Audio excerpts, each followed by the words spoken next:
Welcome to Careers and Coffee Talk. I'm your host, Laura. Today's guest is Angela Gladwell, and her career has been all about helping communities become safer, stronger, and better prepared for whatever comes their way. Angie spent more than 25 years at the Federal Emergency Management Agency, or FEMA, working on everything from disaster recovery to wildfire claims to helping reduce the risks we face from hazards like floods and earthquakes. But what makes Angie's story especially interesting is where she is now. After decades of public service, she's charting a new path, stepping away from federal government and launching her own venture focused on leadership and growth. Angie's now helping others navigate their own career journeys and transitions, and I think you're going to find her perspective as thoughtful as it is inspiring. Let's get into it. Angie, I'm so glad to have you with us today. Thanks for joining. Absolutely. I'm so glad to be with you today. Awesome. It's been a while since we caught up. It has been a little while. It's been a Yeah, bit. there's so much has been going on. Yeah. So much has happened, and I can't wait to talk to you about it all. First of all, do you have your coffee with you today? I do have my coffee in my Cheers. national park mug. I I love it. have about 30 of these. So every day I choose a different national park. And are you a big hiker? Yes, Yeah. I love hiking and outdoors, going on walks with my dogs, visiting national parks. Over a little while ago, over a course of 18 months, I visited like 24 Oh national my parks and gosh. monuments, and I just fell in love. That's awesome. What is the most recent one you visited? Most recent was actually close by. It was the New Oh, River Gorge oh, over nice. in the springtime. And, Yeah. we actually have some family property down in the New River, down in Southwest Virginia, but actually spending some time going to all parts of that park and exploring where it was just lovely. It was really Oh, nice. that's awesome. My husband recently visited, I think last summer, and just loved it. So I've been looking forward to going back with him. That's great. Well, thanks for sharing. I am excited to get kind of right into your journey here. And I know you've recently started your own venture, which I want to talk to you about. But first, I want to start at the beginning. Like, let's go all the way back to the beginning. Um, and you spent a lot of time in public service, the bulk of your career in public service. So what led you to that? Because I know everybody has kind of their own way in, which is always interesting to hear. But what first drew you in to public service? Was that always part of the plan, or did you kind of fall into it? Well, to actually tell this story, I have to go way back. I have to go Yeah. back to when I was like 16. Yeah. So I had started working very early in like my parents' family restaurant and things like that. And I wanted something different. I wanted like a new kind of challenge. And so I started working as an interpreter at a living Oh. history museum.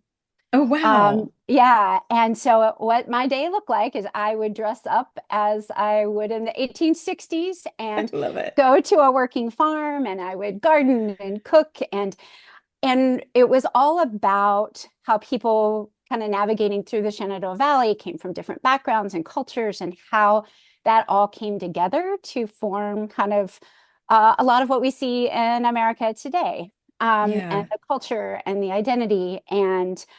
Um, and I just saw in that like this connection for me that was beyond what I learned in history books about that I'm connected to something that's much larger than me. And I was able to see the past as stories and experiences and people, and how important that was in communities. And so, kind of fast forward a bit to grad school, where I got into public policy and kind of that aspect of things. I was learning about community planning and things like that. And then I started getting really interested in disasters, because Mm, and really from the aspect of how they shaped communities. yeah. I got Yeah. I really kind of nerded out on historical disasters a bit, and how that changed communities, and the what they hold dear, and how communities navigated through that and things like that. And then I got exposed to this Project Impact initiative that FEMA had at the time. and got involved in a team that was doing some evaluation work for them. And what really fascinated me about that was that it was really community led. Like FEMA Mm, was offering like a network and a vision and some yeah. seed money, but it was really about these public-private partnerships at the local level and community engagement, determining what was important to them and Yep. how they could protect themselves from the future. And I was like, I want to be part of something like I'm that. in. Sign me up. I am Yeah. so in. And it just drew me to this connection, this feeling I had about being connected to this larger purpose. And Hmm. those types of engagements that were really centered in the community, it made me, really drawn to the public service Yeah. As aspect they of as things. they say, you caught the bug. I absolutely did. Well, it sounds like your early experience was almost like really foreshadowing almost what, what was to come later, that shaping of, how history shapes communities and experiences and things like that, kind of all it's all one big cycle, I suppose. Absolutely. And when you got to FEMA, what was your first like real leadership role? And how did you find yourself there? So in about 2005, so Sure. right, go Yeah. before Katrina, Yep. there was a big realignment in my organization, in my Okay. larger organization. And Okay. as part of that, the function and role that I was in was changing. So it needed more visibility because it was Okay. a function that supported the entire agency and Sure. it was kind of buried. And so it became its own office. With that came a director role, and Okay. it was moved up to a higher level in the organization. Hmm. And I stepped into that role as the first director of the organization. So I was a first time supervisor. Yes. I was a director of a brand new office that was going to be growing and changing considerably. And Hmm. now I was part of a senior leadership team Yeah. as well, kind of all at the same time. And I think through that experience, I really two things that emerged that have now kind of carried forward into like my coaching practice Hmm. during those times. And, in experiences like that, when you step in a leadership role, a lot of people go through like this from being like a technical Uh-huh. person and Yep. leader to this like adaptive leadership type Absolutely. of Yeah. style, right? Like almost everybody goes through that. Hmm. Well, I went through it very quickly. And and what I learned is one about my strength. I one of my big values and strengths is growth and learning. And Hmm. I found that that really was beneficial for me and I needed to lean into that Yeah. because being curious and knowing that I didn't know it all and I had so much to learn really became a foundational piece to me as a leader. And, Yeah. as I see other leaders that I greatly admire, I think they're all kind of in this still in this becoming stage, right? They haven't Yeah. landed, they're still becoming. And that really was important to me at that point in time. And then the other thing that was harder was for me was this authenticity piece because based on my upbringing, I was I brought a face. Like I had to always be, I couldn't show all of the struggle behind the curtain, right? I felt Sure. like I always Yeah. had to show up, being everything's fine. Hmm. And, That's I hard think sometimes.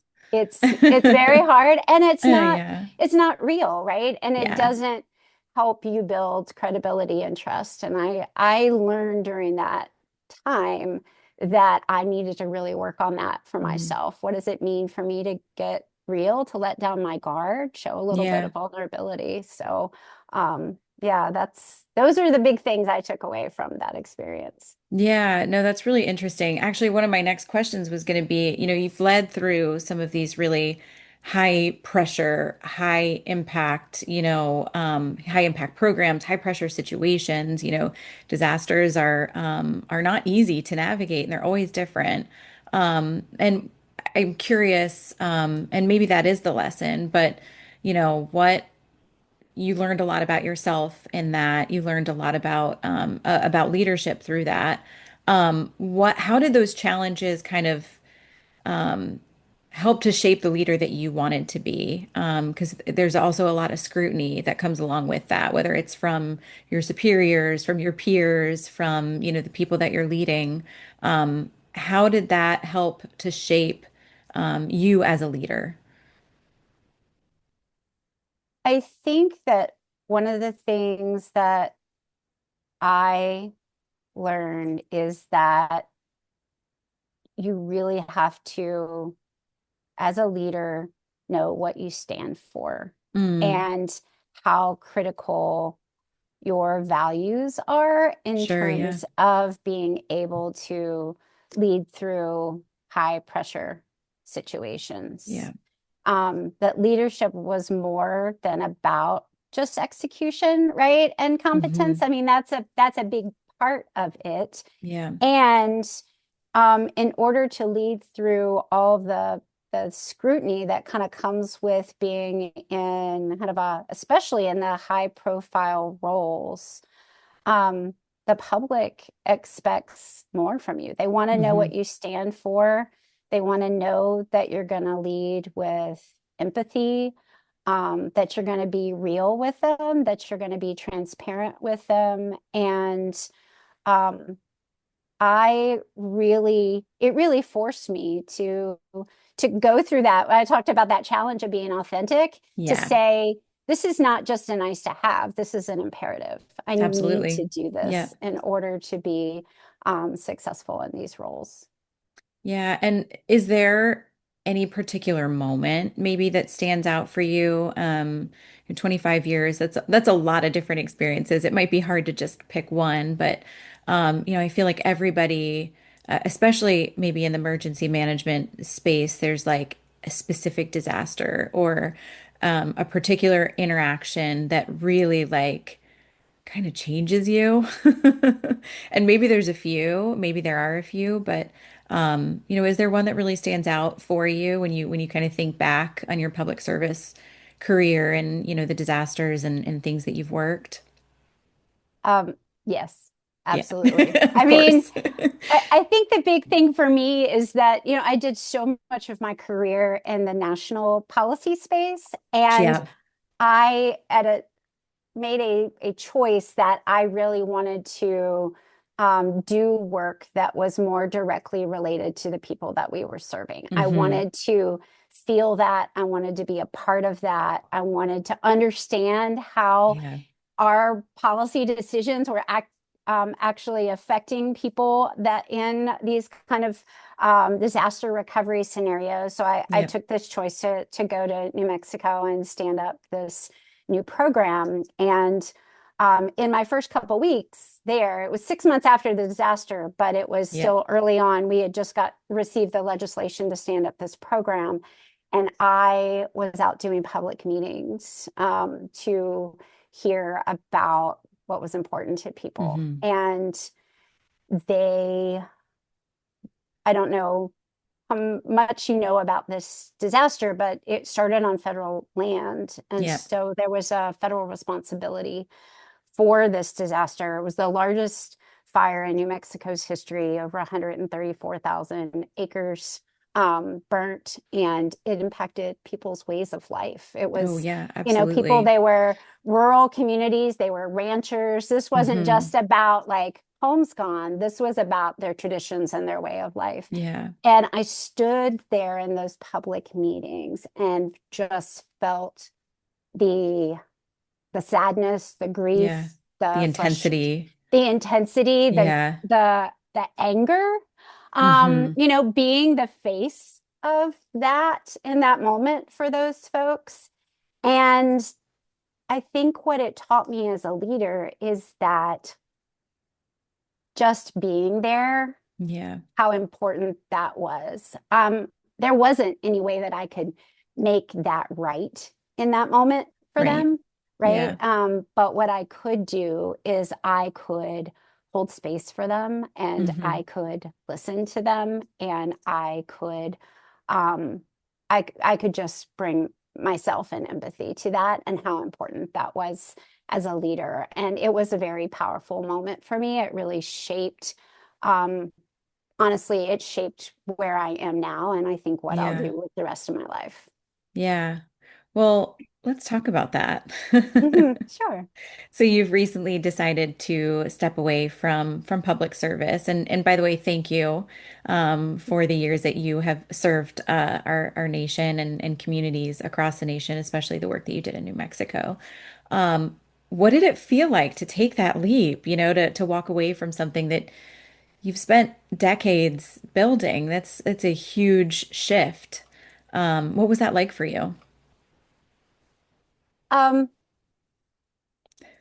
I guess one thing that I will say is that, as a senior executive, one of the things that you learn is that your role is not necessarily static, right? So Hmm. so even though I was in my first director role for a decade, as I moved into the senior executive service over the last decade, I've actually moved around quite a bit into different Hmm. roles. And I think one of the things that I learned and really came to appreciate is that as a leader, um, my legacy is not about actually what I did. It was Right. about how I help set other people up for success I love and that. being able to walk away and know that they're okay and that they Hmm. had what they need to be successful. And so I think what I found over, especially the last couple of years, as I found myself kind of out of alignment Hmm. and really seeing this need to help leaders, manage some of the complexity and hold space for them and be a partner with them, Yeah. as they kind of navigated how to be a courageous leader in the Yeah. times that we're in. um, I just felt really a sense of peace, because I knew what was important to me and how my journey in the public service led me to where I was. And Hmm. so I didn't, I, there was sadness, but my sadness was really about leaving the people and People not behind. working Yeah. with the people that I had You really get really developed connected these to intense people. Yeah. relationships with, Yeah. right? But I had already developed this certainty that I knew where I needed to go to really Mm. continue to align with what was important to me. Yeah. And I mean, that's half the battle too, is just being kind of attuned to yourself.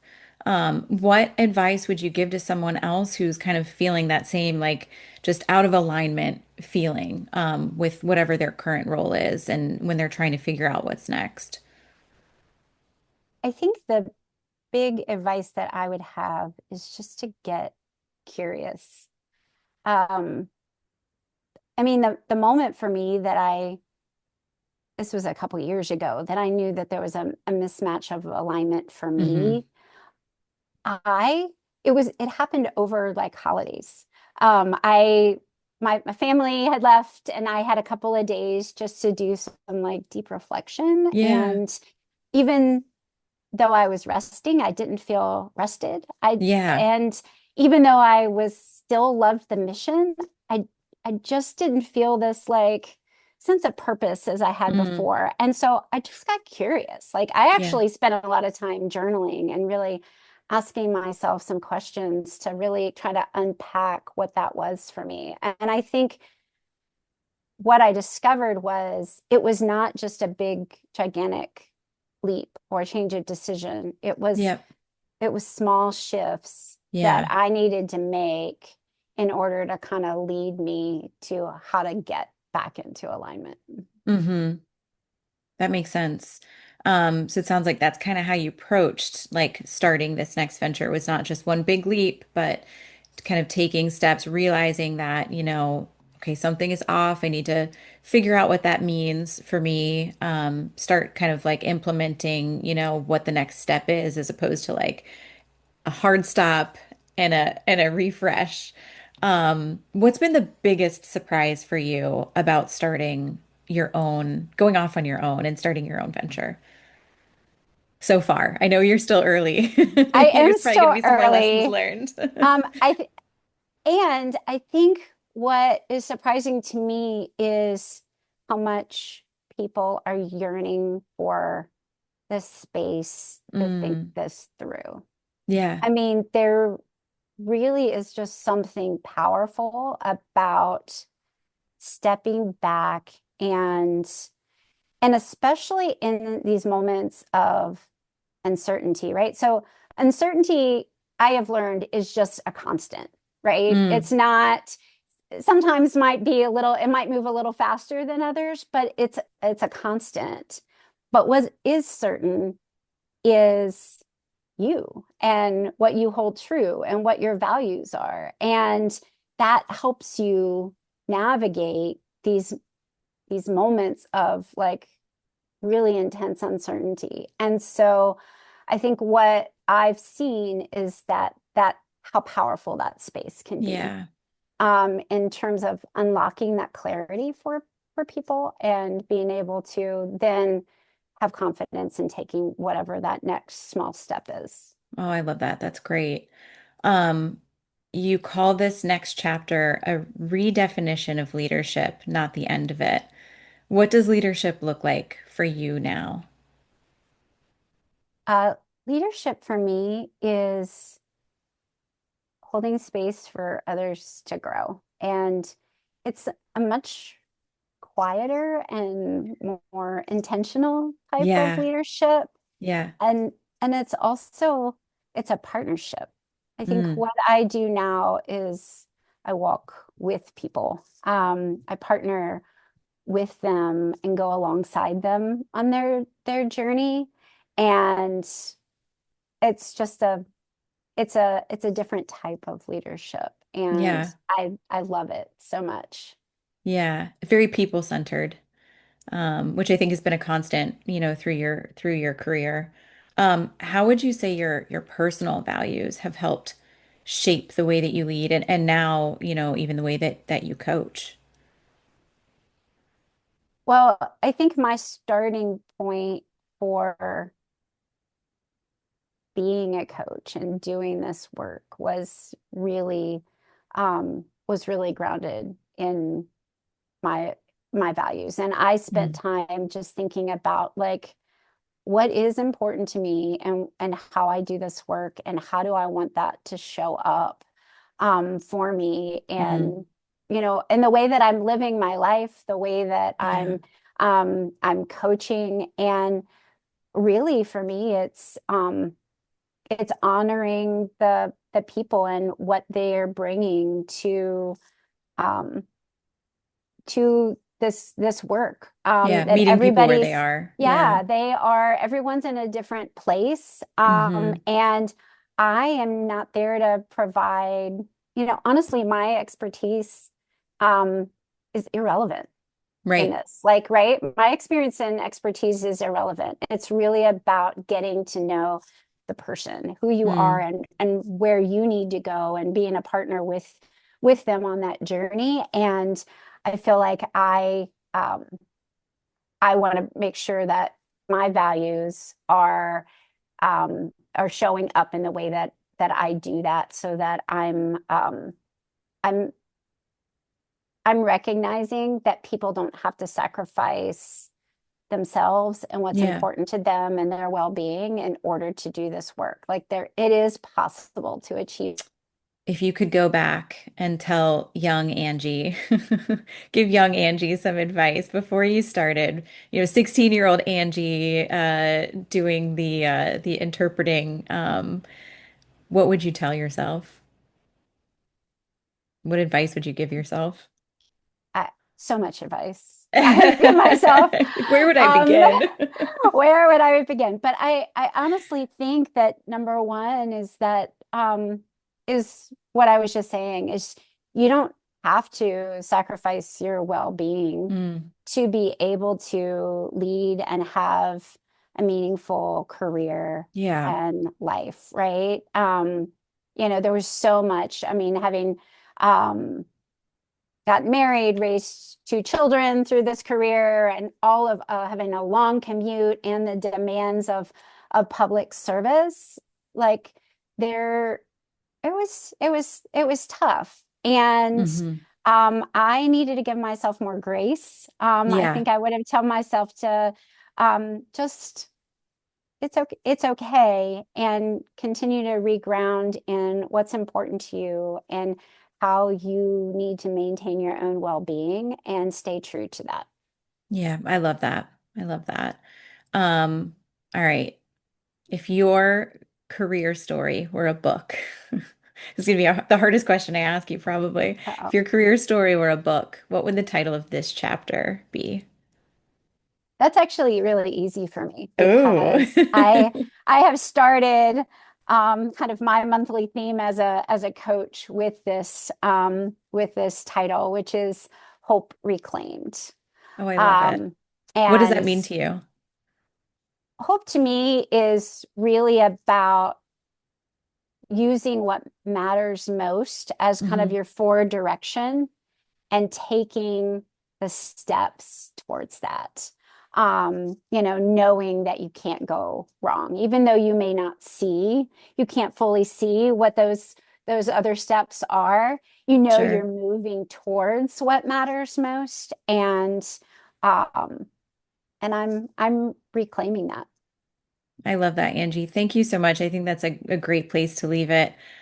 So great catching up with you today, You too. and I really appreciate you sharing your story with our audience. Thanks Thank so you so much. much for the invitation. It was great to be here. Thanks, Angie. And that's a wrap on this episode of Careers and Coffee Talk. Big thanks to Angie Gladwell for pouring out so many great insights. What a treat to hear about her journey today. And hey, thanks to you for hanging out with us. If this episode gave you a little jolt of inspiration or made your day a little bit more brewed and balanced, be sure to subscribe so you don't miss what's coming next. Got a minute? Drop me a 5-star review. It's basically the equivalent of buying me a fancy oatmeal latte. Hey, quick disclaimer, this chat is just that. It's a conversation. It's not an endorsement of any organization, product, or service. Just some real talk over coffee. Until next time, stay curious, stay caffeinated, and keep chasing what makes you feel most alive. Catch you next time.